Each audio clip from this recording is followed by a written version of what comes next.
Chapter 7. They All Go Away. Miss Mix was back again in the big front bedroom at Aunt Sophie's. Annette had bought her tailor-made suits in the cities, her new hats, too, but Miss Mix was making everything else. School waists and dress-up waists, school dresses and dark silks for dinner, and filmy evening gowns. As usual, Aunt Sophie had offered to let Miss Mix sew for Emily too, but Emily had declined. "No, thank you, Aunt Sophie. I shan't bother now while you're so busy with Annette." "We certainly are busy," Aunt Sophie had replied with obvious relief, and Emily was glad that she didn't press the point. Emily took no interest in clothes this fall. What use would clothes be when she wasn't going away? Not everyone was going away to college, of course, but the girls who were staying home were registering at Teachers' College or Business College or the German Catholic College on the Hill, all except one or two who were getting ready to be married. "Married! Someone from our class!" the girls exclaimed to each other in amazement. Everyone was busy with new enterprises, except Emily. She busied herself with the enterprises of others. She clung to the girls, sharing their fevers of shopping and sewing, their trips to the doctor and dentist, the excitement which possessed them. She came closer to Annette than she had ever been. When the Epsilon Iotas wrote asking Annette for dates for rushing parties, Annette actually crossed the slough to tell her cousin. "Why don't you get a telephone?" she scolded. "But I just had to come. I can't talk to Gladys, for no sorority has asked her for dates. And it's so terribly important. Sororities are the most important thing in college, Em." Emily laughed at that. "Well, for me they are," insisted Annette, laughing too. "After I'm in a sorority and have gone to a few formals, I'd just as soon quit and get married." "Who to?" asked Emily, too interested to be grammatical. "Why, I don't know. Maybe Don, if I can make him ask me." Annette gave her merry little laugh. "Come on back with me and see the negligee Mamma found at the Lion. Gee, with all these clothes I feel as though I were getting married now." There was a round of luncheons, teas, and card parties for the girls who were going away. Even Emily gave one, for Annette. She was too sensitive about her home to entertain often, but the giddiness got into her blood. Telling her grandfather about the plan with elation, she started house cleaning. She took up the carpets and pounded them out on the lawn. She took down the lace curtains and washed and starched and stretched them. She scoured the windows and wiped the picture frames, and carefully bathed the knickknacks in the whatnot, and polished all the heavy old furniture, poking zealous fingers into carved bunches of grapes atop the sofa and side chairs. Washing the yellow keys of the piano, she thought, "I'll buy some sheet music to make this look more up to date." She longed, as always, for new furniture and modern innovations, a furnace, a sleeping porch, and especially a bathroom, but she tried to shake such ideas out of her mind. "I'll fill the house with flowers. It really will look sweet. Now, if I could only think what to give them to eat."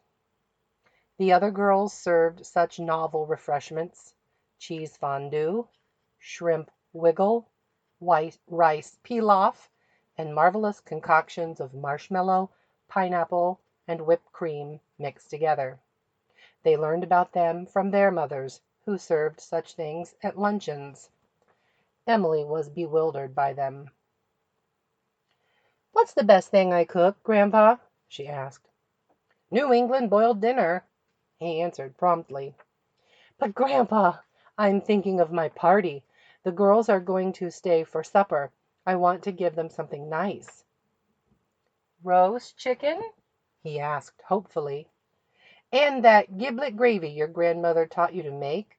There's nothing wrong with your apple pie, either. I'd like something new. How about frog's legs? Grandpa! She jumped up eagerly. That's just the thing. If you see Khalil, call him in so I can order some. I see him every day. He comes to get minnows for fishing, her grandfather answered. And sure enough, the following morning he appeared with Khalil, trailed by Yusuf as usual. Khalil was delighted with the enormous order. We will bring in an army, a big, big army of frog's legs, he cried. There not be any frog legs left in the slough. The idea of a party seemed to enchant him. You give them sweets? You play music? Is that what you do at your parties? Yes, ma'am. The Syrians like flutes, and they like drums. He blew an imaginary flute and beat an imaginary drum, his round eyes sparkling. Emily laughed. Well, we'll play the piano. Now be here early with the frog's legs, please. When the great day came, the little house looked its shining best. The windows were open, framing the green lawn, and the garden still full of summer flowers, and the slough, where sumac was reddening and red-winged blackbirds were gathering in flocks. Her grandfather had retired to his room. I'll fix my own supper. Don't pay any attention to me.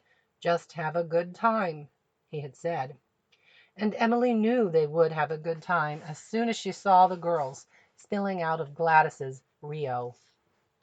All of them, except Emily, had their hair up now, in pompadours thrust forward with combs in front, in side pompadours well padded with rats, in puffs and curls and Psyche knots, often banded with ribbon. In their long, tight dresses, they looked like young ladies, but they were behaving like children. They're on a tear, Mabel called. Like Emily, Mabel enjoyed, rather than participated in, such moods of silliness. It's our last chance before college gets us, shouted Nell. We can feel its awful clutch. Up in Emily's bedroom, where they went to lay their wraps, Gladys discovered the class pictures. She seized a photograph. My heart leaps up when I behold Skid's picture in my hand. Emily's shy smile widened, and she broke into a laugh. They ran downstairs and out to the lawn to play children's games, lead man and statues, and in and out the windows. They noticed Emily wearing the Progressive Party pin and shouted, Sock 'em, Teddy! Emily's a bull mooser. She's a new woman. That reminds me of my recitation, cried Annette, and pushing them to the grass, she delivered Rudyard Kipling's new poem about the female of the species. Inside again, Gladys rushed to the piano. They sang loudly, When the midnight choo-choo leaves for Alabama, and Oh, you beautiful doll, and a song about two little love bees buzzing in a bower. When they sang that one, Gladys, impersonating Hunter, dropped to her knees at Ellen's feet. They stopped singing and talked about boys. Mabel said Annette should favor Jim Baxter over Don. Jim Baxter, thought Emily. He was nice enough, and a football star, of course, but just a big hulking pumpkinhead. How could Mabel mention him in the same breath with Don? But others agreed. That Don Walker is conceited. He certainly is. He has the most superior air. Emily flashed out. That's because he is superior.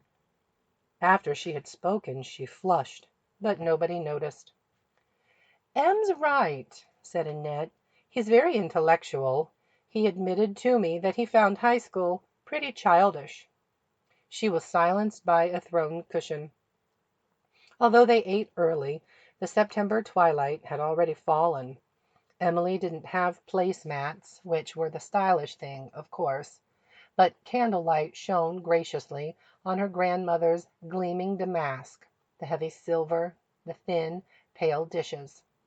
And the frogs' legs were highly successful.